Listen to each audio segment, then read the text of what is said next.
pour devenir intime avec cette femme lors de votre rendez-vous ou à la fin du rendez-vous, quelle est la meilleure option? Aller chez toi ou chez elle? Quels sont les avantages et les inconvénients d'aller chez toi? Et quels sont les avantages et les inconvénients d'aller chez elle? Et dans les conditions idéales, quelle est la meilleure option? Aller chez toi ou chez elle? C'est ce que nous allons découvrir dans cet épisode du Coach Drague Podcast. La drague directe, pure et dure, pas de censure. Bienvenue dans le Coach Drague Podcast.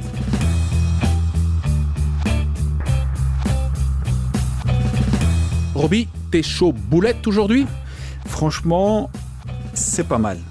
C'est pas mal. La question est sympa, même si on en a déjà parlé à quelques reprises. Mais j'ai rajouté quelques petits éléments que j'aimais bien la question. Donc, j'étais chaud pour la préparer et donc pour y répondre maintenant. Oui, moi aussi. Aujourd'hui, nous allons parler de... On va poser la question suivante. Qu'est-ce qui est mieux d'aller chez toi ou chez elle? Moi, en général, je vais chez la fille juste pour des raisons logistiques. Je pense que dans ton cas, c'est un peu... je sais pas si c'est 50-50, mais il t'arrive d'aller chez la fille, parfois qu'elle vienne chez toi. Ouais. Je me trompe ou pas? Ça dépend où je suis, ça dépend de la disponibilité du logement. Mais oui, quand j'ai mon logement, quand je suis surtout dans une ville en particulier, là, je fais particulièrement la fille vienne chez moi, donc j'adapte mon script en fonction. Et dans d'autres circonstances, là, je vais plutôt adapter mon script, entre guillemets, pour aller chez elle, puisque c'est nécessaire. Voilà, donc c'est ce dont nous allons parler aujourd'hui. Nous avons reçu une question. Enfin, c'est en fait la question que notre cher auditeur fidèle, Camille Fréchou, nous a posée. Je vais te la lire et on va reprendre notre format classique, c'est-à-dire je lis la question, toi tu y réponds en premier, et puis moi je rajoute mes idées à moi. On fait ça comme ça? Top. Parfait, c'est parti. Salut Consti, salut Roby. J'ai une question à vous poser pour un éventuel futur podcast. Pour vous, c'est mieux de faire venir la fille chez vous ou essayer d'aller chez elle? Car ce n'est pas les mêmes objections que l'on peut recevoir. Personnellement, j'ai déjà entendu « Non, je ne vais pas chez un inconnu » ou « Je préfère rentrer chez moi » quand je propose de venir chez moi. Par contre, quand je propose à la fille de la raccompagner, j'ai déjà eu droit à « Non, c'est bon, je peux rentrer seul » ou à « Je ne fais pas rentrer un inconnu chez moi ». Selon vous, quelle est donc la meilleure proposition, chez vous ou chez elle, pour faire avancer les choses? Roby en a parlé avec la bouteille de vin, mais ça ne marche pas tout le temps. La fille peut ne pas aimer l'alcool ou tout simplement faire comprendre qu'il ne se passera rien de plus. Donc, je suis un peu confus à ce sujet. Roby, je te donne la parole. Yes. Écoute, j'ai lu, j'ai compris et j'ai compris surtout qu'il y avait une petite, à mon avis, un petit malentendu sur quelques points. C'est pour ça que je vais essayer de structurer ça correctement. Donc, je vais répondre question par question. Donc, c'est Camille, hein, c'est ça, hein? Oui. Oui, mais je vais répondre à Camille question par question. Donc, première chose, pour vous, déjà, est-ce que c'est mieux de faire venir la fille chez vous ou d'aller chez toi ou d'aller chez elle? Mais comme on l'a dit en début de podcast, ça va dépendre de pas mal de facteurs. Première chose, est-ce que c'est éloigné, donc chez toi ou chez elle, est-ce que c'est éloigné du lieu de rendez-vous? Est-ce qu'il y a des obstacles qui peuvent rendre difficile la transition? Est-ce qu'il faut prendre une voiture? Est-ce qu'il y a une certaine distance? Est-ce qu'il faut peut-être, pour toi ou pour elle, mais surtout pour elle, prendre des transports en commun? Ensuite, plus important, est-ce que tu habites ou est-ce qu'elle habite seule? Ce sont bien sûr des questions qui vont fortement influencer la décision finale. Est-ce que tu vas plutôt privilégier un scénario où tu vas tout faire pour aller chez elle en fonction de ces éléments-là, ou plutôt de la faire venir chez toi? Si mon but est d'aller chez moi, car les conditions sont idéales, donc c'est proche du lieu de rendez-vous, il y a peu d'obstacles finalement pour elle rentrer par la suite, par exemple, et parce que tout simplement j'habite seul, et bien dans ce cas-là, si les conditions sont idéales, je vais organiser tout ça pour la faire venir chez moi. Par exemple, dans l'épisode 224 du podcast, du Coach Drag Podcast, quand je parlais de ma période de drag en période de confinement, je donnais rendez-vous aux filles aux alentours de chez moi pour faire une petite marche parce que tout était fermé, les restaurants, les bars, etc. Parce que j'étais à proximité et c'était très facile pour moi d'initier la transition, et car bien sûr, donc de la marche à chez moi, et bien sûr parce que j'habitais seul. Maintenant, et c'est peut-être là le plus compliqué, entre guillemets, si ton but, ou si mon but c'est d'aller chez elle, je vais donc préparer le terrain à l'avance. Et quand je dis préparer, c'est déjà avant le rendez-vous. Donc les questions à se poser, et les questions où il faut avoir une réponse, c'est savoir déjà où elle habite. Est-ce qu'elle habite dans le centre d'une ville? Est-ce que c'est plutôt éloigné?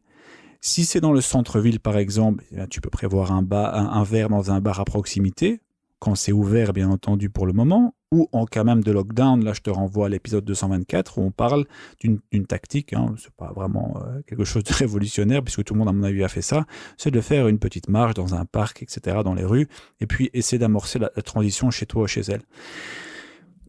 Deuxième question, donc c'est savoir où elle habite, pour pouvoir choisir l'endroit.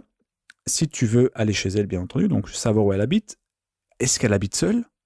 Pourquoi est-ce que c'est important? Parce que d'expérience, j'en ai encore eu ici récemment, les colocations, c'est bien chiant quand elles habitent à plusieurs, parce que parfois elles sont pas toujours à l'aise de ramener quelqu'un à la maison, elles ont pas envie d'avoir des remarques des colocataires, elles veulent pas qu'on les entende, etc., etc. Donc c'est quelque chose qu'il faut prendre en compte, mais tu ne peux pas toujours y échapper. Parce que voilà, surtout quand plus tu es jeune et plus tu rencontres des filles jeunes, plus cette situation-là peut survenir. Voilà. Tout le monde à 20 ans, 21 ans n'a pas la chance d'habiter dans un appartement seul, sans colocation. Mais là aussi, c'est un peu une question de présentation. Si tu présentes ça bien, mais on en reviendra de toute façon avec la notion d'intérêt un peu plus tard. La question, c'est d'initier, de demander. Bon, par exemple, si la fille est en colocation, tu dis, écoute, on peut passer prendre une petite bouteille et puis on essaie de se faufiler jusqu'à ta chambre sans croiser tes colocs. Voilà, de toute façon, si elle n'est pas intéressée ou elle n'est pas confortable, elle te le fera savoir. Mais voilà, la question, c'est si tu veux aller chez elle, donc où est-ce qu'elle habite? Est-ce qu'elle habite seule?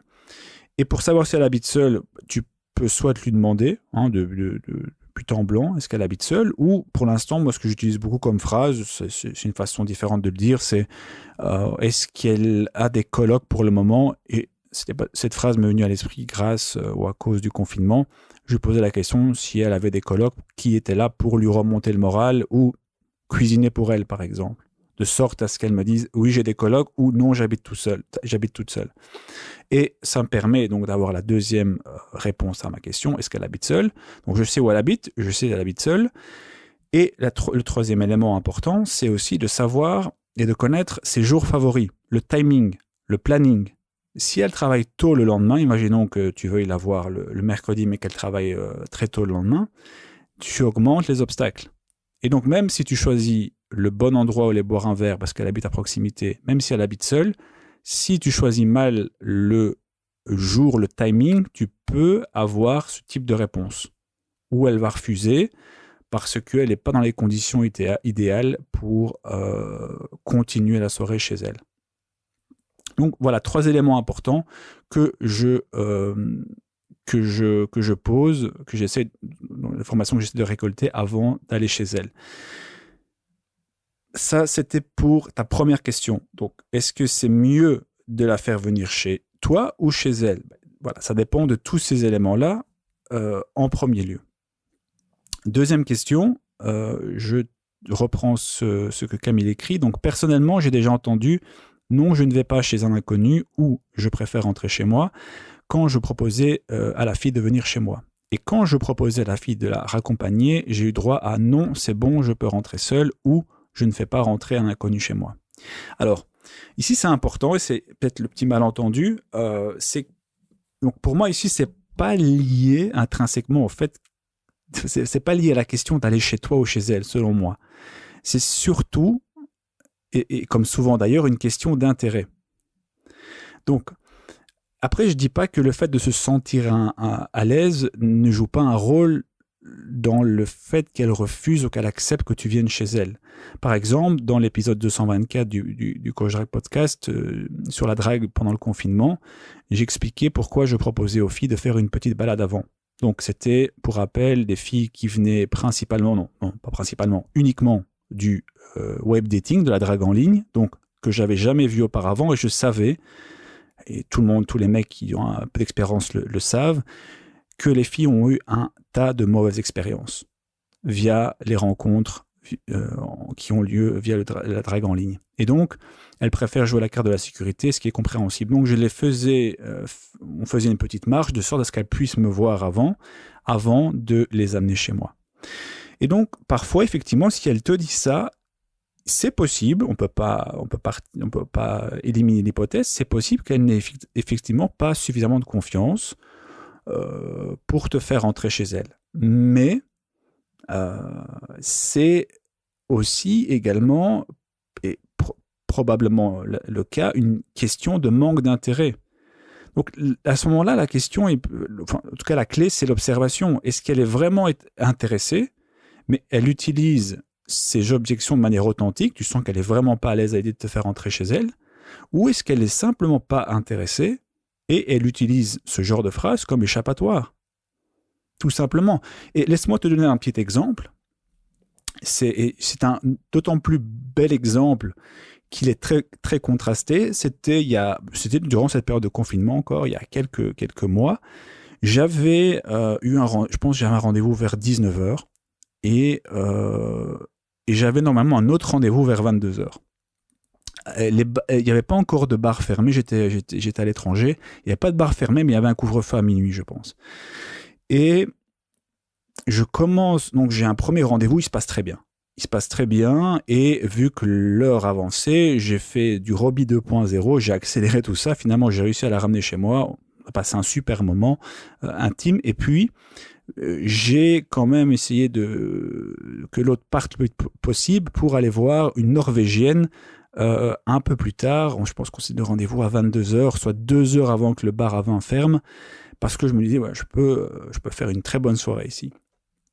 Et donc je cours, donc je termine, en plus je suis super énergique forcément, je viens d'avoir un moment intime avec cette fille juste avant. Donc je cours, je suis super énergique, cette Norvégienne arrive, très mignonne, yeux clairs, visage de bébé un peu comme les Nordiques en général. Et on commande une bouteille de vin et finalement le date se passe. Et 2 heures plus tard, un peu moins, 1h30, le bar à vin commence à fermer parce qu'ils avaient des consignes à cause du confinement. Et là, je propose, via une phrase que j'avais proposée d'ailleurs 3 heures auparavant avec l'autre fille, je propose la même phrase, sauf que là, j'entends un non, ce soir ça va être compliqué parce que j'ai des examens et puis c'est un peu tard ou blablabla. J'avais pas forcément perçu un manque d'intérêt, mais par contre, vu que c'était en plus une nordique et les nordiques sont assez directs, quand on a encore discuté après ce rendez-vous, elle m'a simplement dit, écoute, je pense pas qu'il y ait eu d'alchimie, qu'il y ait de connexion entre nous. Je pense pas qu'il y aurait quelque chose de plus. Donc voilà, un bon exemple de je ne fais pas rentrer un inconnu chez moi, ou non, c'est bon, je peux rentrer toute seule, ou non, pas ce soir, on fera ça une autre. Ça peut être perçu comme étant la faute de la phrase.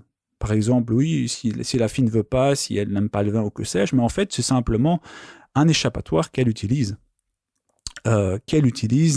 parce qu'elle n'est suffisamment pas intéressée.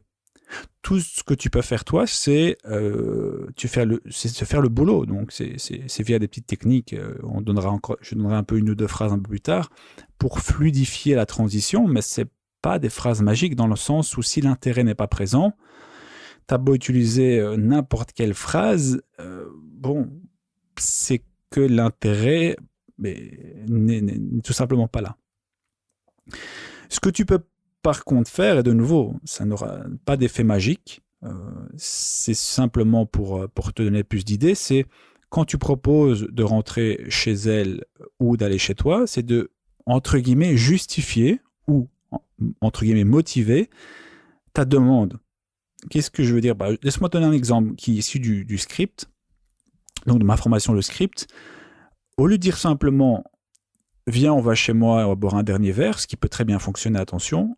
Ce que je fais, c'est de dire, écoute, demain, moi, je dois me lever assez tôt, donc je vais peut-être pas tarder à y aller, mais d'un autre côté, j'ai absolument envie de continuer ce bon moment avec toi. Donc, ce que je te propose, c'est qu'on aille chez moi, ou chez elle, hein, tu adaptes, hein, bien sûr, 1 heure ou 2, qu'on boive un dernier verre ensemble, qu'on écoute de la musique, et là, je dis de la musique, mais tu peux insérer un autre élément. Si vous allez discuter, je ne sais pas moi, d'art, si vous allez discuter je sais pas moi, de langue étrangère, si vous voulez discuter d'un livre en particulier, peu importe, tu trouves quelque chose qui vous intéresse, qui a fait l'objet d'une discussion lors de votre rendez-vous. Donc, je répète, imaginons qu'elle s'appelle Marie. Donc, Marie, ce que je te propose, c'est, bon, demain, je dois me lever tôt, donc je ne vais pas trop tarder à y aller, mais en même temps, j'ai envie de continuer ce bon moment avec toi. Donc, ce que je te propose, c'est qu'on aille chez moi, ou chez elle, 1 heure ou 2, qu'on boive un dernier verre ensemble, qu'on écoute de la musique, ou peu importe l'élément, hein, tu insères ce que tu veux, et quand tu es fatigué, à mon avis d'ici 1 heure ou 2, c'est vraiment pour un peu passer encore un peu du temps ensemble, tu me le dis, et à ce moment-là, bon, j'appelle un taxi, je te ramène au métro, au tram, ou à ta voiture, ou tout simplement, imaginons, tu la ramènes, si tu es en voiture et qu'elle a besoin d'être ramenée. Donc ça, c'est en fonction de ta situation. Mais voilà une phrase que tu peux donner. Donc l'histoire du vin que tu mentionnes, Camille, c'est une des possibilités, mais il y en a beaucoup plus. Il y en a bien sûr beaucoup plus. Mais ce qu'il faut bien comprendre, c'est que tu peux utiliser ce genre de phrase pour fluidifier, je viens d'en donner une à l'instant, mais ça a pour objectif, bien sûr, de contrer les objections, mais si elle n'a pas envie, si elle n'est pas intéressée, elle refusera. Typiquement, comme l'exemple de ma Norvégienne, qui m'a fait comprendre que c'était pas le bon moment parce qu'il y avait des cours qu'elle devait étudier pour l'université. Mais la vérité, c'est qu'elle n'était pas assez intéressée pour venir chez moi. Et donc, voilà. Et les gens étant ce qu'ils sont, ils ne vont pas te dire de but en blanc, non, excuse-moi, je ne suis pas intéressé par toi. Certains le font, mais pas tous. Et donc, forcément, toi, tu es un peu confus. Mais c'est parce que tu mets un peu, entre guillemets, le blâme sur la phrase, sur le vin, sur la transition, alors que c'est plutôt, et à mon humble avis, une question d'intérêt. Et ça m'amène à ma dernière réponse sur sa dernière question de Camille. Donc je cite, Robbie en a parlé avec la bouteille de vin, hein, comme je le disais, mais ça ne marche pas tout le temps. La fille peut ne pas aimer l'alcool ou tout simplement faire comprendre qu'il ne se passera rien de plus. Donc je suis un peu confus à ce sujet. Alors bon, déjà, l'histoire du vin, c'est évident que les exemples que je donne sont empreints un peu de ma personnalité, de mes goûts. J'aime même beaucoup le vin rouge, donc je m'en sers pas mal dans mes phrases sur mesure.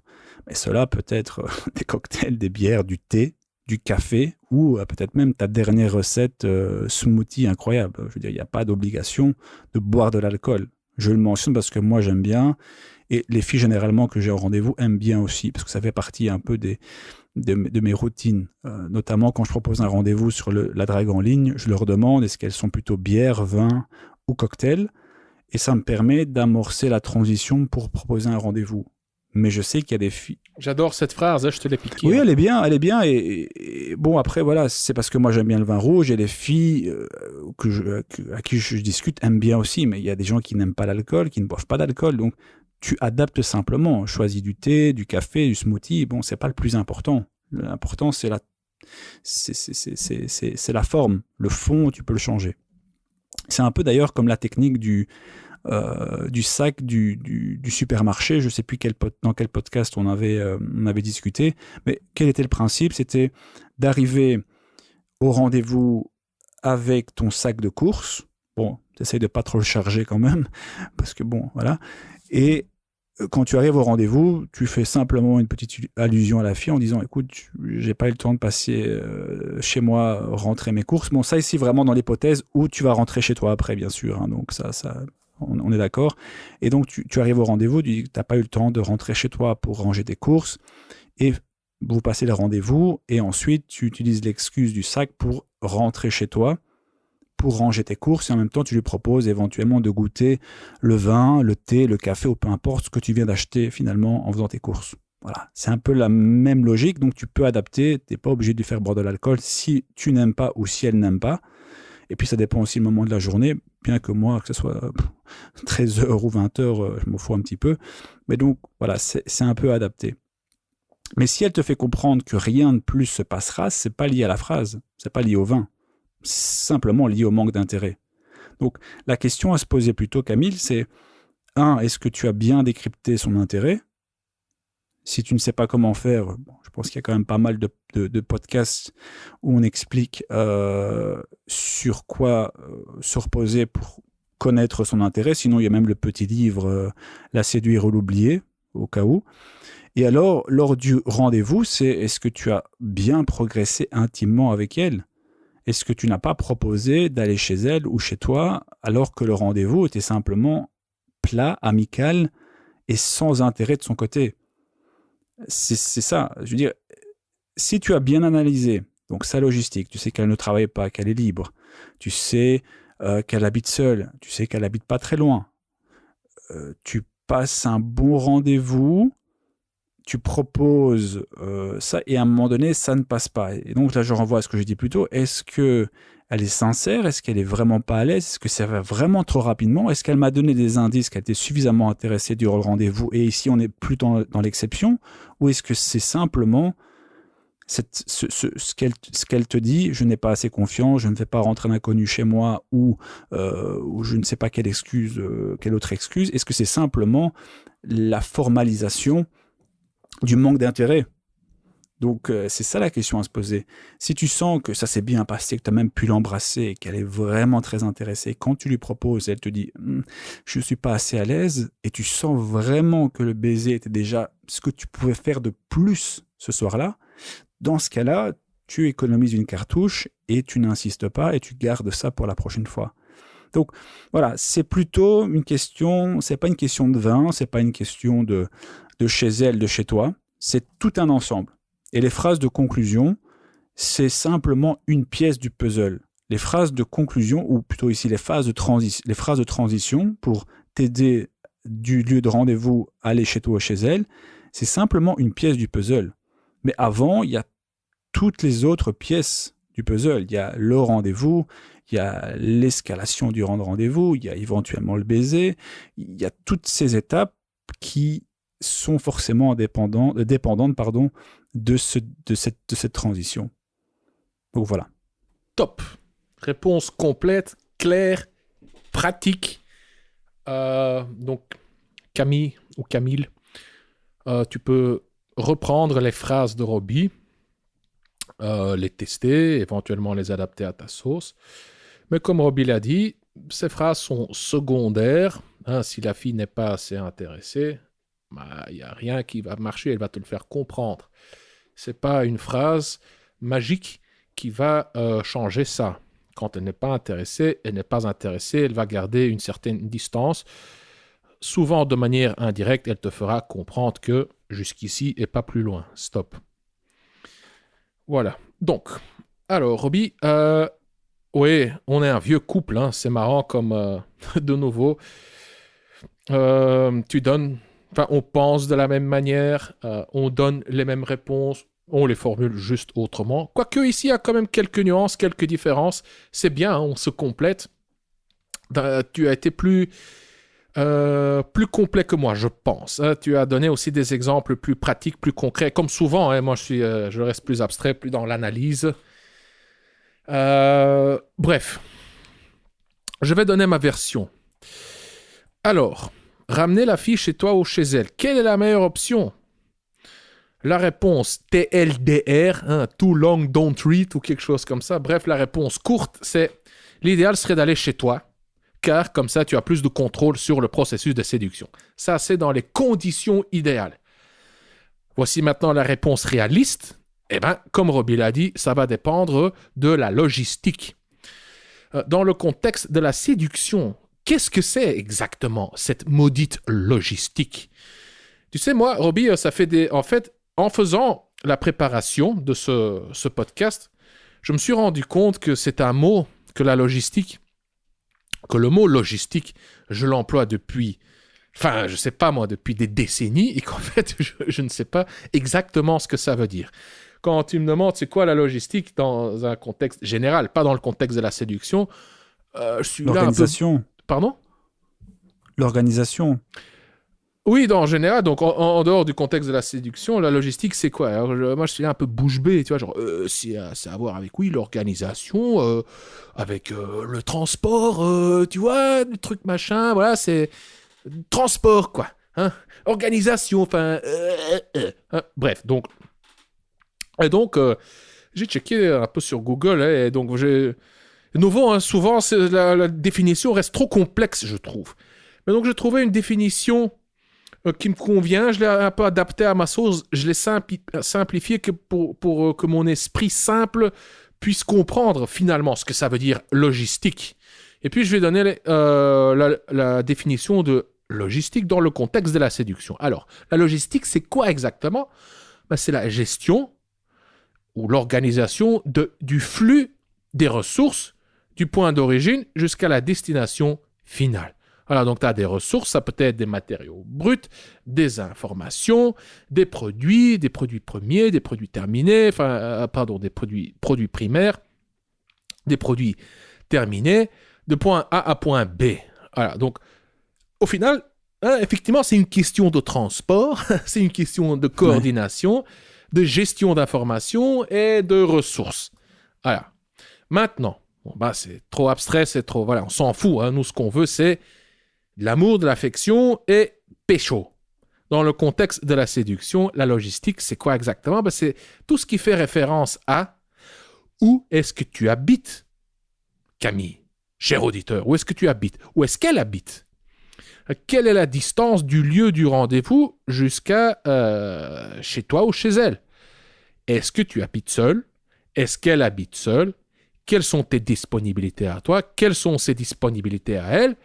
Est-ce qu'elle doit rentrer à une certaine heure? Est-ce que toi, tu dois rentrer à une certaine heure?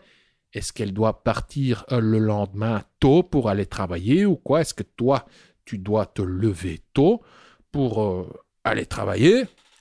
Ou je ne sais quoi. Donc, il y a quand même une... donc, le mot logistique est quand même assez approprié aussi dans le contexte de la séduction. C'est de nouveau une question de ressources, de temps, de coordination, de transport et d'organisation. Alors, idéalement, pour faciliter le processus de séduction, pour réduire les points de friction et les éventuels obstacles, et pour conclure un maximum lors de tes rendez-vous, donc pour réussir un maximum de tes rendez-vous, pour avoir un maximum de tes rendez-vous qui se terminent en intimité, tu devrais avoir une logistique optimisée. C'est-à-dire, la distance entre le lieu de la rencontre et le lieu du rendez-vous doit être minimale.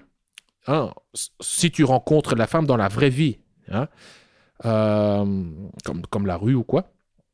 Et ensuite, la distance entre le lieu du rendez-vous et ton appart ou ta maison ou ta chambre, enfin ton chez-toi, doit être minimale. Plus la distance est grande, plus vous aurez besoin de temps pour passer de point A à point B. Plus la distance est grande, plus il est probable que vous aurez besoin d'un moyen de transport. Si ce sont les transports en commun, ça rajoute un élément d'imprévisibilité. Si tu es en bagnole, il se peut que tu ne puisses pas boire. Enfin, ce sont des petits obstacles ou parfois de grands obstacles supplémentaires. Plus la distance entre point A et point B est grande, donc plus la distance entre le lieu du rendez-vous et chez toi ou chez elle est grande, plus le risque qu'un truc foire en cours de route est élevé. Hein? Surtout si l'interaction, si le contact est fragile. Hein, si le rendez-vous était court. Donc, par exemple, imagine, vous passez du lieu du rendez-vous vers chez toi et vous montez dans une voiture où il fait vraiment chaud. Vous sortez du bar, vous devez marcher 2, 3, 5 minutes pour aller jusqu'à la bagnole, mais à l'extérieur, il fait super froid. Puis vous montez dans une voiture, tu allumes le chauffage, et là, il commence à faire super chaud. Bam, t'as un coup de pompe. Elle a un coup de pompe. La tension sexuelle risque de baisser. Qu'est-ce qui peut se produire encore en cours de route? Elle peut changer d'avis. Hein. Ou bien elle reçoit un texto ou un appel d'une amie. Hein. Une amie qui est bourrée, qui vient de se faire larguer, ou oh, je ne sais pas. Ouais, enfin, ça arrive. Hein. Ou bien, entre le lieu du rendez-vous et ton chez toi, ah là, du coup, la température descend de quelques degrés. Là, du coup, elle se rend compte qu'en fait, ça va très vite. Et son cerveau commence à émettre des objections. Oh, mais ça va trop vite, je ne suis pas une fille facile, il se fait tard. Tout ça, ce sont des éléments psychologiques qui sont quand même liés à la logistique. Et les objections peuvent être parfois, voire souvent, neutralisées avec un bon jeu de séduction et surtout quand il y a suffisamment d'intérêt de sa part et de confiance entre vous. Voilà, ces objections ne vont ou bien pas ne vont pas exister, ou bien ces objections pourront être neutralisées facilement. Donc plus il est intéressé, plus il y a de la confiance entre vous, moins ces objections seront, fatales. Mais quand même une bonne logistique te facilitera énormément le processus de séduction. Ça va le rendre plus fluide, tout simplement. Tu réduis les risques d'imprévus. Tu réduis juste les risques d'avoir des éléments perturbateurs. Pour moi, enfin, pas que pour moi, mais en général, un autre avantage d'aller chez toi est que tu peux optimiser ton chez toi pour faciliter la séduction. Pas d'amis, pas de frères, pas de sœurs, pas d'autres personnes qui peuvent créer de la pression sociale, qui peuvent venir interrompre. Chez toi, tu sais aussi facilement créer une ambiance sensuelle et séduisante en tamisant les lumières. Tu prévois des trucs à boire dans le frigo, de la bière, du vin, je ne sais quoi, peu importe. Et éventuellement aussi des trucs à grignoter. Tu prévois aussi une bonne musique sensuelle. De nos jours, c'est pas compliqué. Tu as Spotify, tu as YouTube, tu as Deezer, tu as je ne sais quoi. Mais ce sont des trucs que tu peux préparer à l'avance. Moi, tu sais, souvent quand tu vas chez des filles, tu vas te rendre compte que beaucoup de filles sont en fait nulles à ce niveau-là, qu'elles allument les lumières, qu'elles mettent comme musique leur radio réveil, pardon. Tu vois, tu as une musique aiguë qui grésille comme ça. Elles ont pas de trucs à boire, enfin, elles savent pas créer une bonne ambiance. Toi, par contre, chez toi, voilà, tu peux contrôler ça. Moi, quand les filles ne savent pas s'y prendre, ça ne me dérange pas. Je prends le contrôle, je vais chez elles, je prends le contrôle, j'optimise l'ambiance pour la rendre plus sensuelle, plus propice à la séduction. Bref, je continue. Encore une fois, pour certains mecs, aller chez soi, ce n'est pas la meilleure solution, car ils habitent loin, ou bien ils habitent dans un trou à rats, où c'est sale, ça pue, c'est petit, et il y a des Kleenex en dessous du lit, et des chaussettes avec des taches blanches en dessous du lit, ou bien elle n'habite pas seule. Donc dans ces conditions-là, c'est mieux de ne pas aller chez toi. Ou bien juste de nettoyer les Kleenex et les chaussettes en dessous du lit. Mais, enfin, blague à part, si ta logistique n'est pas favorable, alors c'est mieux d'aller chez elle ou de trouver un autre endroit, un Airbnb ou une chambre d'hôtel. Mais alors là, voilà, tu devras sortir le portefeuille. Quels sont les avantages d'aller chez elle? Je viens de lister les avantages d'aller chez toi. L'avantage principal d'aller chez toi, c'est que tu contrôles le processus de séduction et que tu réduis les points de friction et les éléments perturbateurs. Mais le fait d'aller chez elle, ça a aussi des avantages. Quand tu vas plus souvent chez elle au pluriel que chez toi, tu as tout simplement plus de variations, de nouveautés. Et si tu vas chez elle, au singulier, tu apprendras à mieux la connaître. Imagine, visualise, tu entres dans son appart, sa chambre, son studio, son cote, comme on dit en Belgique. ou dans sa maison. Et alors, tu as déjà une idée de l'ambiance, du décor. Tu vois sa bibliothèque, si elle en a une. Hein. Tu vois quel genre de livre elle lit. Est-ce qu'elle lit du développement personnel, des romans? Est-ce qu'elle lit des trucs de fiction, des trucs de non-fiction? Tu vois son frigo. Est-ce qu'il est rempli ou pas? Tu auras aussi instantanément un aperçu de son hygiène, de son style de vie, de son statut aussi. Est-ce qu'elle habite dans un appartement, un studio, une maison? Je viens de mentionner son hygiène. Est-ce qu'elle est propre? Est-ce qu'elle est sale? Est-ce qu'elle a une maison entretenue ou pas? Enfin, ou un appart entretenu. Donc, tu auras plusieurs indices sur la personnalité de la fille que tu n'en auras pas si elle vient chez toi. Et donc, quand tu vas chez elle, tu auras plusieurs indices sur la qualité d'une éventuelle relation à long terme. Si c'est ce qui t'intéresse, je veux dire, car je pense que pour la plupart des mecs, ils sont intéressés par de la nouveauté, de la variation, mais aussi quand même à du long terme. Et donc quand tu vas dans son appart, encore une fois, tu pourras voir si c'est propre ou sale. Est-ce qu'il a plein de bouteilles d'alcool vides? Robbie, t'as sûrement été dans des studios, des apparts où tu rentres chez la nana et tu vas... Oula, ils font quoi toutes ces bouteilles vides ici? Bouteilles d'alcool vides. Ça donne quand même une idée. Ça me fait froncer les sourcils. Je me dis, aïe, c'est quand même... Ouais, j'ai rarement ouais, ça, moi. rarement, mais ça veut dire quoi? Ouais. Jamais ou... Enfin, non, je peux pas me souvenir d'un exemple, non. Oui, moi, il y en a un qui me vient à l'esprit et voilà, donc, tu sais, ça en dit quelque chose si c'est une fille qui boit plusieurs fois par semaine. Oui, tu peux déjà te former une idée de sa personnalité. C'est un peu une personnalité dopaminergique. Elle aime la stimulation, elle aime la variation, elle aime être, comment dire, dans des états de conscience secondaire. Mais c'est intéressant, je veux dire, peut-être que... Voilà, tu peux lui poser la question, là. Alors, ma belle, est-ce qu'on pourrait appeler ça un petit problème, clin d'œil, tu vois? Oui. On se met à rigoler, ou pas, hein, si tu vois qu'elle se crispe à ce moment-là, tu dis, je vais toucher un point sensible. Bref, mais ça peut ouvrir des conversations intéressantes sur l'alcool, la drogue, est-ce qu'il fume des joints ou quoi. Donc, ce sont des indices. Hein, quand tu entres dans sa salle de bain, tu constates la propreté ou pas, ou l'absence de propreté dans sa salle de bain. Peut-être que certaines filles n'ont pas de garde-robe, mais elles pendent leurs vêtements. Enfin, il y a des... Je sais pas comment on appelle ça comme... Allez. Enfin... Ouais, désolé, je trouve pas le bon mot.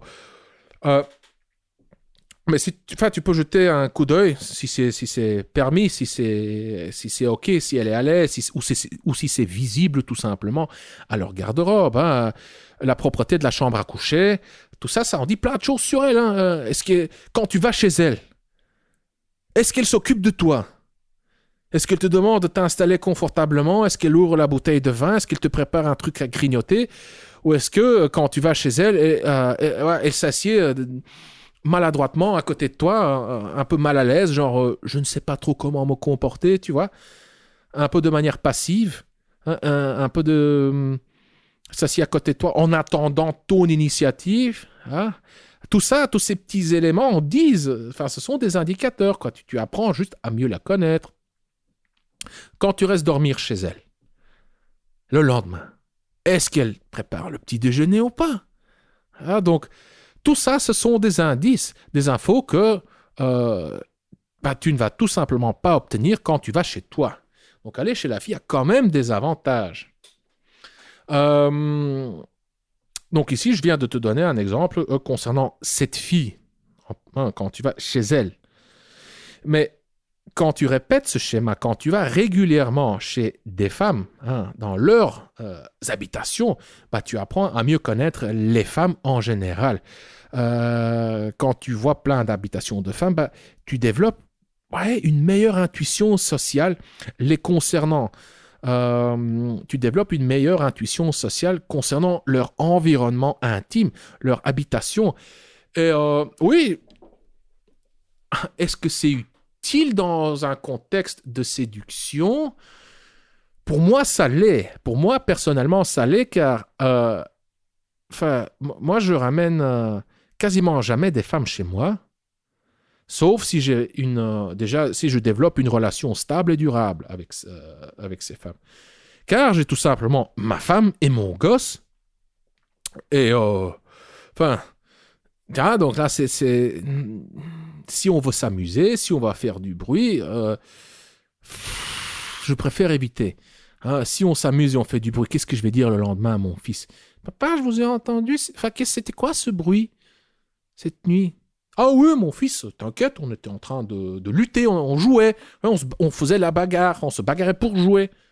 Ah, c'est déjà une excuse que j'ai dû utiliser, hein, mais si je peux éviter, je préfère éviter. Oui, clairement. Maintenant, il y a quand même aussi des inconvénients d'aller chez elle. Encore une fois, tu as moins de contrôle sur le processus de séduction, tu as moins de contrôle sur la logistique, tu as un risque plus élevé de tomber sur des éléments perturbateurs. Imagine, tu vas chez elle, elle n'a rien à boire. Ou bien tu vas chez elle et il fait sale juste. Ou tu vas chez elle et sa colocataire est à la maison. C'était pas prévu, je sais pas moi, mais elle est quand même à la maison. Ouais. Ou pire encore, tu vas chez elle, la colocataire est à la maison, elle est en dépression parce que son mec vient de la larguer. Ouais, alors la fille avec qui tu viens de rentrer, elle sera divisée. Qu'est-ce qu'il va faire? Est-ce qu'il va laisser sa colocataire juste être en dépression tout seul? Est-ce qu'il va essayer de la réconforter? Est-ce qu'il va monter avec toi? Enfin, tu vois, tout ça, ça peut être évité. Ou bien tu rentres chez elle et son chien a pissé par terre. Hein? Ouais, ça arrive. Quel genre de fille tu dates, toi? Moi, j'ai pas tout ça. Moi. Les bouteilles d'alcool, le chien qui pisse partout, la coloc déprimée. Enfin, attends. Là, maintenant, je pense au pire truc, Robbie, c'était une fille que j'avais rencontrée en soirée. Une étudiante à Leuven, dans le centre-ville de Leuven, tu vois, à 3-4 heures du matin. Elle habitait sur la grande place, hein, donc au plein centre, juste en face des bars, dans un studio. Ouais. Robbie, c'était l'enfer. C'était l'enfer. Ouais, mais si tu prends la catégorie étudiante, déjà, je pense que tu as 80% de chances de tomber dans des trucs d'étudiants, des trucs un peu bordéliques, de colocation. Donc, oui, par terre, il y avait juste des emballages vides, la table était remplie d'assiettes sales, des trucs en train de moisir, les draps étaient juste sales, il y avait de la poussière, quand tu te couches dessus, tu sens les miettes, tu vois, sur le... Oui, mais ça, c'était la norme. Moi, j'ai fait 5 ans à l'UNIF et c'était la norme. Il n'y avait pas de truc. L'exception, c'était la fille qui avait un appartement toute seule et qui était clean. La règle, c'était les trucs de colocation dégueulasses. Ouais. Donc là, il y avait 85% de chance de tomber dans un demi-taudis et 15% d'avoir le petit studio cosy. Donc, ouais, donc ouais. c'est pas si exceptionnel que ça, tu vois, mais... Non. Mais ouais, là, le cas que je te mentionne... Ah non, mais même les filles qui ont un cote, c'était pas à ce niveau-là. Une chambre, oui, c'était pas à ce niveau-là. C'était vraiment... C'était plus propre dans le couloir que dans sa chambre, tu vois. C'était vraiment...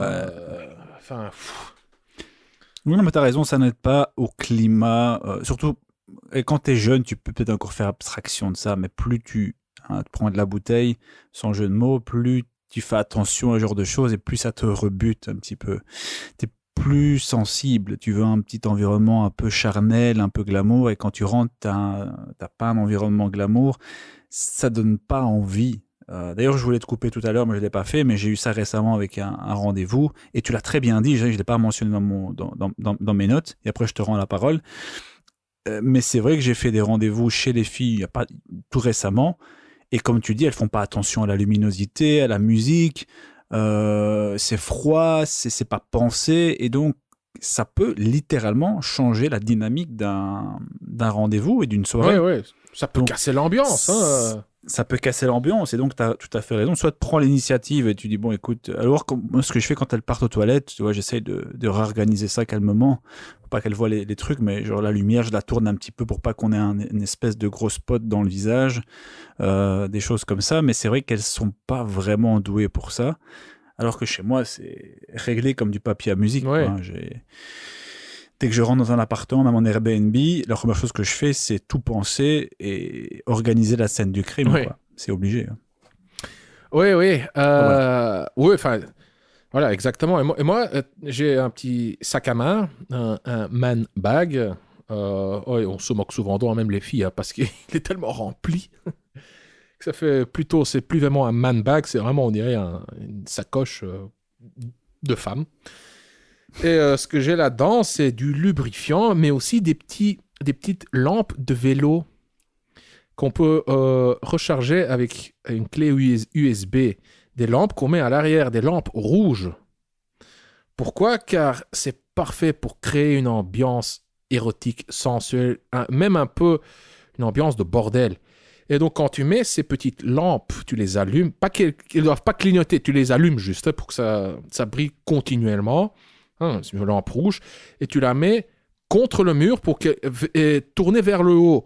Alors, ça crée comme ça une belle plume de lumière. Et pour le reste, tu n'as pas besoin d'autres lumières. Tu allumes juste ces deux petites lampes. Euh, mais bon, les femmes, quand elles me voient, ça déclenche d'autres objections hein, chez elles. Elles se disent non, mais j'ai eu ça plusieurs reprises. Hein. Elles me regardent avec des yeux écarquillés et elles prennent peur. Elles disent là, j'ai affaire à un professionnel ou quoi? Et je la regarde, je dis eh oui. Tu vois, tu mets tout sur la table, tu sors le Oui, oui, mais lubrifiant, les capotes, les trucs. quand on va dans une chambre d'hôtel, c'est ce que je fais effectivement. Je rentre dans la chambre, c'est vraiment avec une froideur professionnelle et clinique. J'entre dans la chambre en premier, je laisse la chambre pardon, la porte ouverte pour qu'elle puisse entrer après moi, pour que si elle se sente mal à l'aise, elle puisse sortir. Mais en général, pas besoin. Hein, je veux dire, il y a déjà suffisamment d'intérêt et de Confiance. confiance entre nous pour que ne se sentent pas piégées. Quoique, ça s'est déjà arrivé que, dans le passé que je le fasse, que ça avance tellement vite qu'elles sont surprises, que du coup elles se réveillent. Tu vois, genre c'est comme si elles sortaient d'une transe. Genre, mais qu'est-ce que je fous ici? Je suis dans une chambre d'hôtel. Je dis, ben, oui, moi, alors à ce moment-là, je la regarde avec des yeux doux, un peu d'innocent. Tu vois, genre, oui, oui, oui. Et là, la porte est ouverte, hein, et elle se trouve entre moi et la porte. Donc, c'est pas que je suis un obstacle entre elle et la sortie, tu vois. Mais bref. Mais donc, j'entre dans la chambre d'hôtel. Et ah ouais, effectivement, je sors mon portable, hop, je ouvre mon Spotify ou carrément mon Evernote avec les liens sauvegardés. Clique, j'ouvre une playlist, je sors les lampes, je sors le lubrifiant, tout, tu vois, clinique. Comme... Et moi, ça me fait rire parce que ça casse le romantisme, hein, parce que quand elle voit ça, elle se dit, c'est un professionnel, il a fait ça déjà je ne sais combien de fois, et elle me le fait remarquer, hein. Elles me le font remarquer parfois, elles me disent, comme je l'ai dit, j'ai l'impression d'avoir affaire à un professionnel. Eh oui, mais j'ai l'impression de ne pas être la première. C'est un avantage. Comme ça, t'es sûr que ça se passera bien. Enfin, oui, tu sens déjà que pour nous, c'est drôle, ça me flatte l'ego, mais c'est pas le truc le plus rassurant. Tu vois, ça nique vraiment son besoin d'être spécial et unique. Ça, ça, Oui, tout à ça, fait. Ce ça- ne sera pas recommandé à tout le monde de Non, faire non, ça. non, non, mais Ouais. moi, je le fais parce que un peu, ça me fait rire. Hein. Oui, c'est drôle. Ouais, ouais, je Et comprends, je aussi parce comprends. Ouais. que c'est plus permis de le faire parce que, à la base, 9 fois sur 10, elles savent que j'ai une femme, j'ai un gosse, que je suis pour les relations Ouais, ouvertes, ouais, que, tout à fait, tout à fait. qu'elles Ouais, connaissent mon job, hein, que je coach des mecs là-dedans, que j'ai un podcast, un site, et donc, ouais. Mais bon, C'est cohérent. c'est cohérent, Ouais. mais c'est d'un point de vue... Oh, comment dire ça, ouais, elle se méfie quelque part. Hein. Elle se méfie quelque part. D'une part, elles sont rassurées car elles savent que ça se passera bien. Elles le sentent que c'est un vieux renard chevronné avec de l'expérience. Mais d'autre part, vraiment, ça bousille ce besoin d'unicité. Chacun veut se sentir unique et spécial et apprécié. Et si tu es là en face d'un pro enfin, non, quoi. En fait, je le déconseille. En fait, je le déconseille. Euh, Euh, mais donc, oui, tu vois, donc qu'est-ce que j'allais dire? Oui, quand tu te retrouves chez des filles, bah oui, souvent elles sont pas préparées et c'est pour ça que ma petite sacoche remplie de petits instruments, de petits outils, bah ça sert, c'est utile quand tu entres dans un environnement pareil qui n'est pas propice à la séduction. Eh ben, j'ouvre ma petite sacoche et bring, en 30 secondes, l'environnement est transformé. N'importe quel environnement. ouais. Ah bon, sinon, pour résumer, si tu vas chez elle, essaye d'organiser, si c'est pas optimal, sans la brusquer, de réorganiser l'environnement. Mets une playlist sur sa Smart TV, c'en a une, ou alors sur ton téléphone. Essaie d'organiser peut-être les lampes quand elle va aux toilettes, ou simplement lui dire, pour qu'il y ait un climat de séduction. Sinon, ça peut vraiment être très froid Ouais, de passer un rendez-vous dans un environnement qui est pas très chaleureux, quoi. ouais. Et ici, j'ai listé encore enfin, quelques inconvénients, mais il y en a un enfin, qui est plutôt rare, mais bah, ce que je trouve marrant, maintenant en le mentionnant, au moment même, c'est moins marrant car ça nique l'ambiance. Mais tu rentres chez elle et elle doit aller promener le chien avant de. Tu vois? Ouais, bon, faisons une promenade alors, allez. Euh, Il y a encore des inconvénients d'aller chez elle. Si ça foire, et si t'es loin de chez toi, eh ben, tu devras passer la nuit chez elle ou loin de chez toi. Moi, j'habite dans une ville relativement petite, et donc pour sortir, je vais à Leuven ou à Bruxelles. Leuven, c'est ici une ville à 20 kilomètres. J'ai pas de bagnole. Ah, donc à Bruxelles, j'ai déjà eu quelques fois le truc où on se rencontre via Tinder. Je me dis, ok, je prends le risque, je vais chez elle.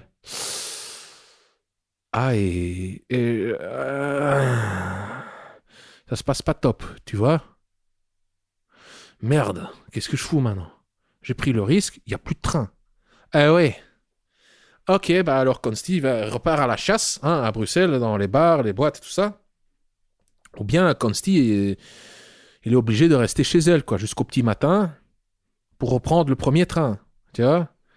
Non, mais il faut bien s'organiser. C'est évident. Prends toutes les possibilités parce que quand ça t'arrive, c'est arrivé, ça m'est arrivé aussi, c'est pas Non, amusant, non. quoi. Donc, t'es là en train de passer la nuit avec quelqu'un que tu trouves sympa, mais pas plus. Et il y a ton cerveau qui te dit à ce moment-là, putain, quoi. Quoi lui dire? Qu'est-ce que je lui dis? Quand est-ce que ça va se finir? Encore combien? Ah oui, il reste encore 4 heures. Oh là là. Bon, on va faire une Ouais, sieste alors. je Oh suis merde, j'ai d'accord. pas envie de faire de... Enfin, tu vois, il y a ton dialogue interne qui... En tout cas, chez moi. Ouais, Bref. Ok. Et Camille, concernant les objections, hein, maintenant je vais répondre en particulier à ta situation. Concernant les objections, donc quand tu as proposé d'aller chez toi, tu as déjà entendu non, je ne vais pas chez un inconnu, ou bien oh non, je préfère rentrer chez moi. Quand tu proposes à la fille de la raccompagner chez elle, tu as entendu des objections comme non, c'est bon, je peux rentrer seul, ou bien non, je ne fais pas rentrer un inconnu chez moi. Et puis, hein, dans ta question, tu nous demandes, selon vous, quelle est donc la meilleure proposition chez moi ou chez elle pour faire avancer les choses? Comme Roby l'a très bien expliqué, dans ton cas ici, ce n'est pas une question d'aller chez toi ou chez elle, mais c'est une question d'intérêt et de confiance. Quand une femme te dit, hein, quand elle te liste ses objections, hein, que je viens de lister, hein, non, je ne vais pas chez un inconnu, ou bien non, c'est bon, je peux rentrer seul. Ben, Pardon. Ça veut dire qu'elle n'est tout simplement pas assez intéressée et qu'il n'y a pas, qu'elle te fait pas assez confiance, quoi. Ouais. Et ça veut dire qu'elle n'a pas envie. Elle n'a pas envie de créer les conditions pour devenir intime avec toi, quoi. Car elle le sait, hein, je te raccompagne. Elle sait que vous vous rapprochez vers un endroit où vous allez vous retrouver entre quatre murs tout seul. Elle n'a pas envie de créer ces conditions. Elle n'a pas envie de se retrouver dans une telle situation avec toi. Et donc, elle n'est pas assez attirée et elle ne te fait pas confiance. Oui, Robbie, je te voulais dire quelque chose. Oui, je voulais juste, avant que j'oublie, hein, parce que j'allais l'oublier, dans une situation pareille où tu n'es pas certain que ce soit un manque d'intérêt ou une véritable objection sincère, c'est-à-dire elle est intéressée mais elle n'est pas assez à l'aise pour te faire aller chez elle par exemple, si tu veux un indice supplémentaire pour connaître son intérêt, c'est dans cette situation-là de ne rien lui envoyer et d'attendre qu'elle revienne vers toi. Donc imaginons, la soirée se passe très bien, en tout cas selon toi, tu proposes, elle n'accepte pas, tu hésites tout le temps, pourquoi est-ce qu'elle n'a pas accepté, elle n'a pas assez confiance. Si tu veux un indice supplémentaire, après cette situation-là, tu n'envoies rien, pas le soir même après vous êtes quittés, pas le lendemain matin non plus, tu vois quel est son comportement. Si elle t'envoie quelque chose du style « j'ai passé une très bonne soirée, c'était très bien, j'espère qu'on remettra ça », ou si le lendemain elle t'envoie un petit message aussi, ça peut être un indice supplémentaire de « elle était intéressée mais c'était peut-être trop rapide ». Si par contre, après t'avoir donné ce petit non, c'est accentué par pas de message, tu peux l'interpréter comme étant tout simplement un gros manque d'intérêt. Ouais. Voilà. Ouais. Yes. Alors, quand tu fais face à ces objections, encore une fois, comme je l'ai dit, elle n'est très probablement pas assez attirée et elle ne te fait pas assez confiance. C'est de son lit, hein. Je veux dire, plus elle est intéressée, plus elle te fera confiance, car si elle est intéressée, c'est que... comment dire?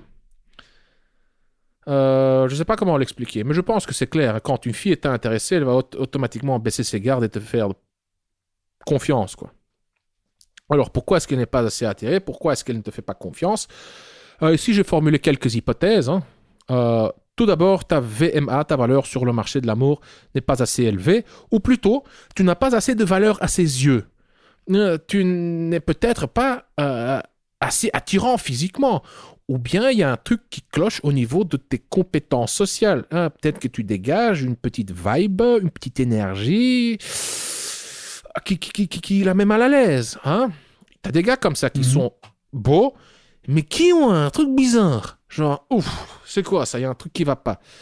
Et automatiquement, ils deviennent moins attirants aux yeux des femmes. Donc, ou bien ta VMA n'est pas assez élevée, en général, ou bien tu n'as pas assez de valeur à ses yeux. Et récemment, un de nos auditeurs m'a posé la question, quelle est la différence entre la valeur sur le marché de l'amour et la valeur perçue? Pour moi, la différence est que la VMA c'est en général, hein, donc sur 100 femmes, combien de femmes diraient oui à la proposition de s'accoupler avec toi, que ce soit à court terme ou à long terme, et la valeur perçue, c'est aux yeux de cette fille en face de toi. Et pour moi, il y a une corrélation. Hein, je veux dire, plus ta VMA est élevée, plus il sera probable que tu auras une valeur élevée aux yeux de cette fille en face de toi. Mais bon, ça va dépendre aussi de la valeur de la fille en face de toi. Hein. Je veux dire, si ta valeur sur le marché de l'amour est inférieure à celle de la fille, ça peut que tu aies une valeur sur le marché de l'amour élevée, mais pas suffisamment élevée pour que tu aies de la valeur, pour que ta valeur perçue sera suffisamment élevée aux yeux de cette fille. Je ne sais pas si j'ai été clair. Mais je continue. Non, tout à fait. Okay. Merci. Deuxième hypothèse. Pourquoi qui pourrait expliquer pourquoi elle n'est pas assez attirée, elle ne te fait pas assez confiance. Tu dégages une vibe, une énergie, comment, je sais pas, tu donnes une impression de player, de playboy. Hein, un mec qui veut la sauter, juste la sauter. Un mec qui est intéressé par la conquête. C'est toi, jolie fille, tu m'intéresses pas tant que ça. C'est la conquête qui m'intéresse. Je veux avoir je veux marquer, quoi, le but. Troisième hypothèse, tu as précipité les choses, tu avances trop vite. Ça le peut aussi, hein, c'est que ils disent, oula, non, je veux pas, non, désolé, stop, jusqu'ici et pas plus loin. Cette troisième hypothèse est liée à la deuxième. Hein. Tu dégages une vibe de player, tu précipites les choses, tu avances trop vite. La quatrième hypothèse est que tu communiques un certain neediness, un manque, ou plutôt une envie, une faim. Mais du neediness dans le sens que la baise, hein, la conclusion, est plus importante qu'elle. Donc c'est un peu que je reformule un peu la même chose. Donc tu dégages une vibe de player, tu avances trop vite, tu précipites les choses. La conclusion est plus importante qu'elle. Et donc ça crée une certaine pression chez toi, hein, une impatience. Et elle le sent. Elle sent cette pression, elle sent cette impatience, elle sent cette légère frustration, hein, cette frustration qui dit allez, ça doit marcher, je dois conclure, allez. Et oui, ça nuit à la confiance. Hein, elle se méfie, elle sent ça. Et donc, ouais, si, donc pour la première hypothèse, ta valeur sur le marché de l'amour, la solution consiste à, c'est facile à dire, hein, mais pas facile à faire, ça prend du temps, à augmenter ta valeur sur le marché de l'amour, ou bien à viser plus bas. Mais bon, cette deuxième option, bof, quoi. Ou bien, concernant l'hypothèse 2, 3 et 4, hein, la vibe de player, ce sentiment d'urgence, cette envie de absolument conclure, la solution consiste à ralentir ton jeu de séduction. C'est de te concentrer plus sur elle, hein, c'est d'essayer de connecter avec elle, d'apprendre à la connaître, hein, de faire avant tout en sorte qu'elle se sente à l'aise et en confiance. Ton but est d'instaurer de la tension sexuelle et de la mettre en confiance et de créer une connexion émotionnelle, c'est-à-dire elle doit ressentir avec 100% de certitude que vous faites partie de la même équipe. C'est-à-dire, elle doit savoir que tu défends ses intérêts à elle. Elle doit savoir que tu tiens compte de ses besoins à elle, sans bien entendu négliger tes propres besoins à toi, hein, Camille. Donc, cette connexion émotionnelle devrait être ta priorité et non pas...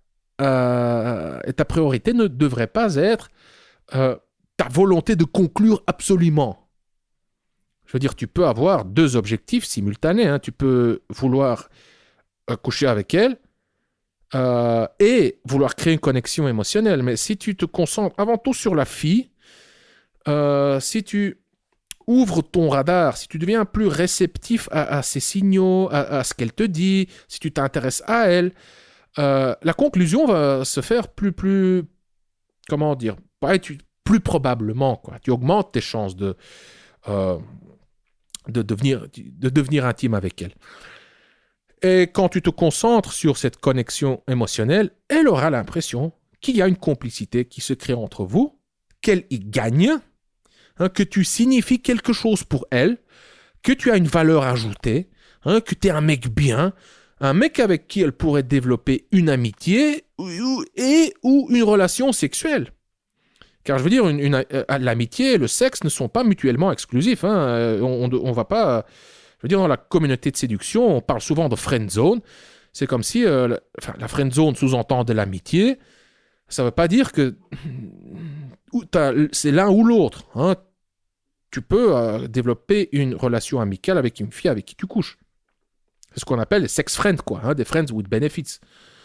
Bon, la friend zone est déconseillée, bien entendu. Et, enfin, personne ne veut se retrouver uniquement dans la friend zone quand cette personne est attirée par la fille, quoi. Ça, c'est évident. Donc, quand tu te concentres sur la conclusion, là, elle aura l'impression que tu veux juste l'utiliser, hein, que tu veux juste prendre un truc, hein, et que tu n'as rien à donner en retour. Tu es un parasite, tu vois, qui veut juste planter sa petite paille en elle pour lui sucer de l'énergie et du jus, quoi. Tu vois. Et c'est pas l'impression qu'il doit avoir de toi. Et moi, c'est un peu l'idée que j'ai eue en lisant ton message. Peut-être que je me trompe entièrement, hein, peut-être que j'interprète fautivement, hein, sûrement, hein. Mais n'oublions pas non plus que je me base aussi sur les messages précédents que j'ai lus de toi. Mais là aussi, peut-être que je me trompe. Peut-être que je me trompe. Voilà, bref. Maintenant, est-ce que... Oui, donc, pardon. Donc oui, la logistique est hyper importante. Je dirais qu'avec ta valeur sur le marché de l'amour, la logistique est un des facteurs les plus importants.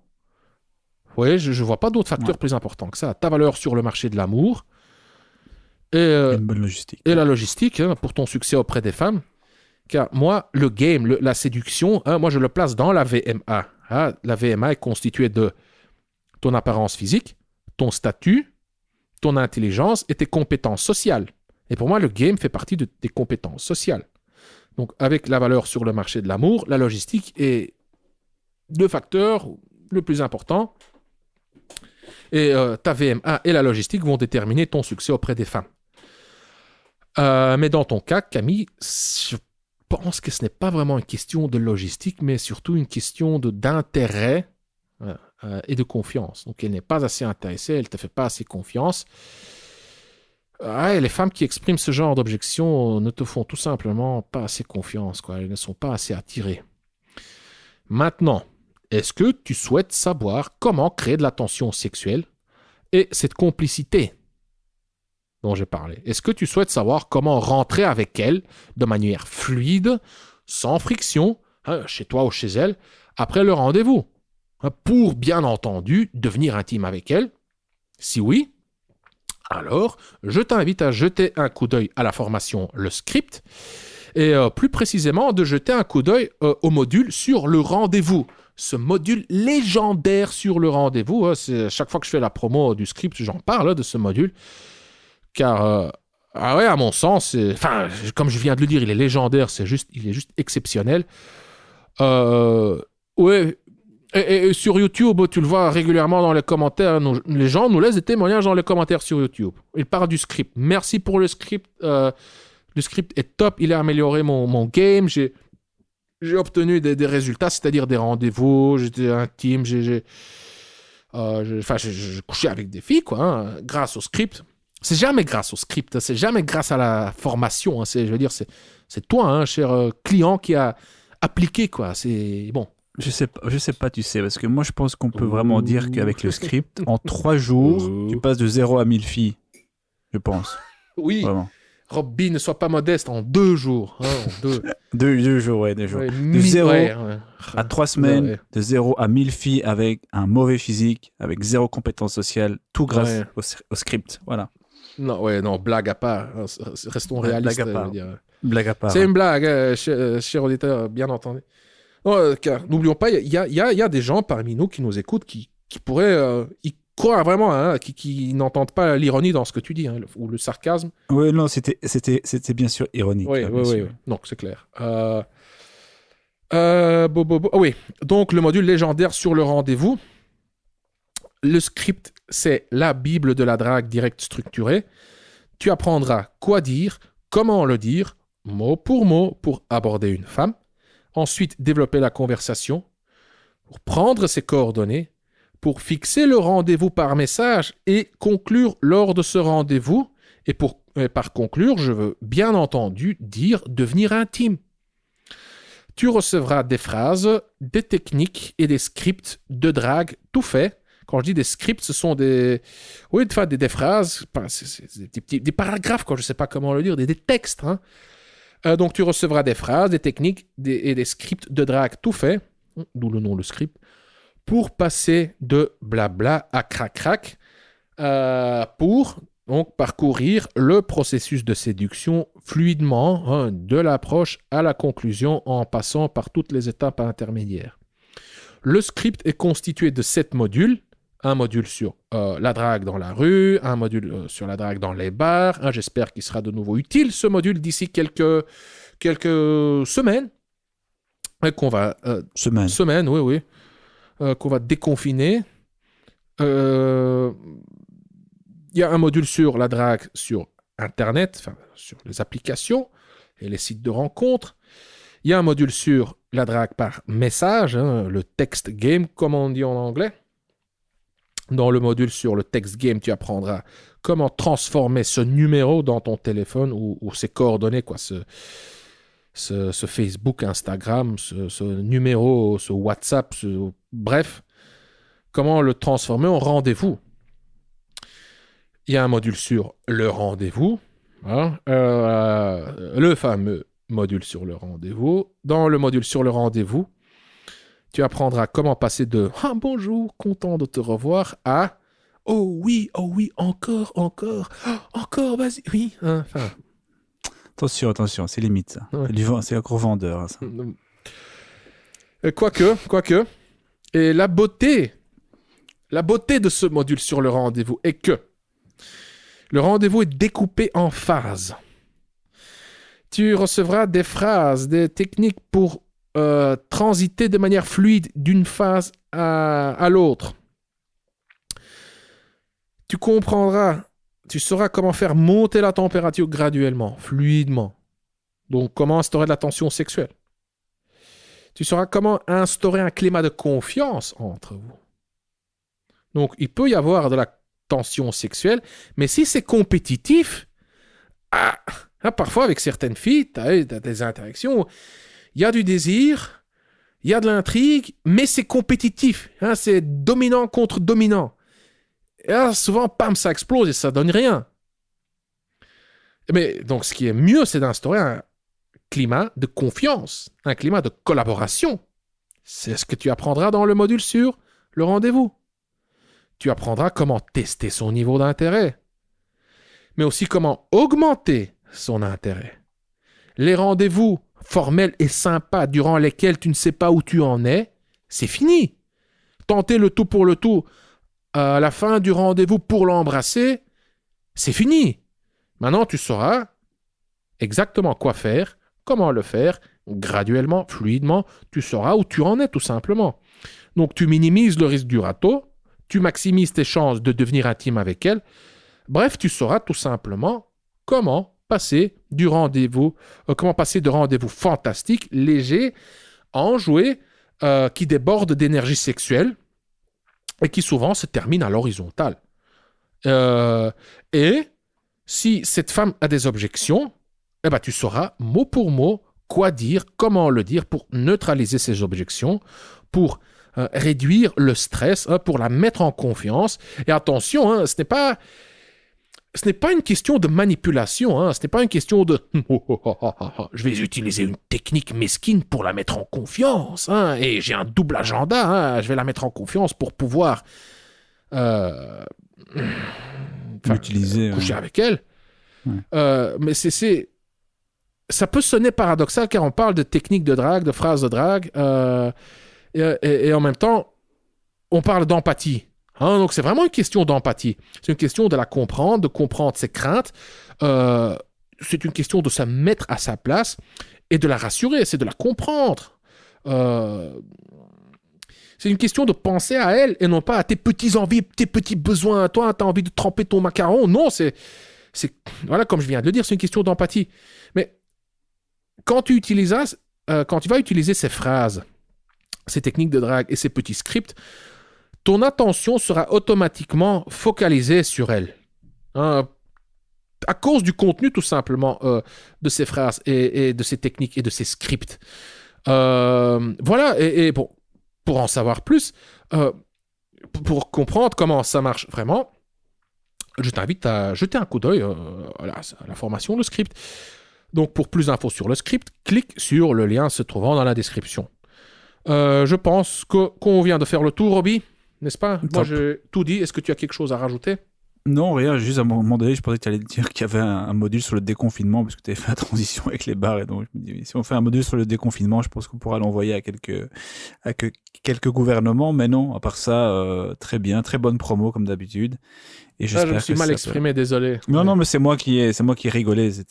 C'est pas toi qui t'es mal exprimé, c'est moi qui ai rigolé là-dessus. Quoique, franchement, ce serait pas absolument incroyable de faire effectivement un module qui parle un peu de cette situation-là, finalement, qui peut-être va se reproduire dans le futur, qui sait. Enfin bref. Mais en tout cas, j'espère que les gens, aimeront. Et s'ils n'aiment pas, il y a une garantie, de toute manière, satisfait ou remboursé. Donc là-dessus, il n'y a vraiment aucun souci. Et donc, voilà. Et le taux de demande de remboursement sont sont vraiment bas pour le script. Attention, il y en a, hein, il y en a eu, c'est normal, je veux dire. Tout formateur qui vend des formations en ligne et qui donne des remboursements, d'office, ça fait partie du jeu. Hein. Il y a des gens qui demandent des remboursements. Mais j'ai eu des demandes les plus ridicules, hein, Robbie. Ou bien vous, c'est juste pas pour moi, ou bien je me suis trompé, et les gens reçoivent leur remboursement, bien entendu. Mais on a aussi qui ont eu le culot. Hein. Et là aussi, hein, puisque la garantie est... tu demandes un remboursement, tu le reçois. On pose pas de questions. Mais donc, j'ai déjà eu le cas. Franchement, le mec me dit, ouais, Consti, désolé, mais en fait, j'ai plus de thunes. Ouais, voilà, il y a encore 2 semaines avant la fin du mois, j'ai plus de thunes. Ouais, il dit, bon, allez, quoi. Enfin, c'est clair que c'est pas... Bon, ça fait pas rire, hein. À ce moment-là, je me dis, allez, un peu de sérieux, quoi. Je veux dire... c'est pas mon problème, quoi. Allez, t'aurais pu gérer ton budget, hein. Elle veut dire, t'achètes pas la formation, mais... Ouais, c'est comme investir mais quand t'as pas même d'argent. ce gars, il a eu son remboursement, hein, voilà. C'est ça la garantie. Tu demandes un remboursement, tu le reçois. Quel que soit ton argument, quoi. Bon. Ouais, mais t'as raison, et puis de toute façon, c'est chacun décide, mais bon, il faut pas oublier non plus qu'effectivement, on donne énormément, et ça nous fait vraiment plaisir, et que finalement, ces produits sont là pour aussi faire tourner parce que c'est un business. Ah, oui. Et donc, il n'y a pas, voilà, si c'est vraiment quelque chose d'assez normal, et voilà, on essaye de faire un maximum. Mais bon, comme tu l'as dit, si les gens demandent un remboursement parce qu'ils sont vraiment pas convaincus ou qu'ils n'ont pas aimé, voilà. Après, il y en a qui sont un peu moins nobles dans leurs demandes, mais même ceux-là sont traités au même rang et reçoivent le remboursement. Ouais. Voilà. C'est la meilleure solution, je veux dire. Ils demandent un remboursement, tu rembourses, c'est comme ça, au moins c'est réglé. Tu préfères avoir un client satisfait ou bien un client qui n'est pas satisfait mais remboursé, car s'il n'est pas satisfait et tu lui promets un remboursement et tu ne le rembourses pas, là, mon vieux, déjà, c'est pas éthique, c'est pas correct. Je veux dire, c'est du mensonge. Et d'un point de vue purement business, hein, si on oublie un peu le côté moral, d'un point de vue business, il suffit d'un gars qui commence à te cracher dessus sur le web pour niquer ta réputation. Hein. Ouais, tout à fait, ouais. Mais donc voilà, juste pour des raisons morales et des raisons de business, tu rembourses, je rembourse, et c'est bon, quoi. C'est bon, voilà. Hop, l'affaire est résolue. Bref, je trouve qu'on a passé beaucoup de temps à parler de ce remboursement. C'est simple, tu as une garantie satisfaite ou remboursée de, je sais plus quoi, 45 ou 60 jours, je sais plus. Tu demandes un remboursement, tu le reçois, voilà, basta. Enfin, allez. Voilà, bon, Robbie, good, on a fait le tour. Robbie, je te remercie pour ton intervention de qualité, comme d'habitude. Cher auditeur, merci pour ton attention. On se revoit dans le prochain épisode. Bye bye. Yes, à bientôt. Voilà, cher auditeur, nous sommes arrivés à la fin de cet épisode. Si toi aussi tu souhaites obtenir une solution à ton problème ou une réponse à ta question, alors je t'invite à décrire ton problème ou à poser ta question en laissant un commentaire sur YouTube en dessous de n'importe quel épisode du Coach Drac Podcast. Si tu ne l'as pas encore fait, alors abonne-toi au Coach Drac Podcast. Tu peux t'abonner sur YouTube, Spotify, SoundCloud, Apple Podcast ou via l'application que tu utilises pour écouter ce podcast. Et si tu as aimé cet épisode du Coach Drac Podcast et si tu souhaites me remercier ou me donner un coup de pouce, voici ce que tu peux faire. Si tu m'écoutes sur YouTube, alors tu peux laisser un pouce bleu ou un commentaire. Si tu m'écoutes sur Apple Podcast, alors tu peux laisser une évaluation de 5 étoiles si tu trouves, bien entendu, que le podcast mérite une telle évaluation. Les évaluations, les pouces bleus et les commentaires sont importants, ou en tout cas ils sont importants pour moi, car ils m'encouragent, me motivent et me donnent des idées pour créer du nouveau contenu. Mais avant tout, en laissant un commentaire, une évaluation ou un pouce bleu, tu aides les mecs comme toi et moi à découvrir le Coach Drac Podcast plus facilement. Je suis Consti de CoachDrac.com. Merci d'avoir écouté le Coach Drac Podcast. On se revoit dans le prochain épisode. Bonne drague!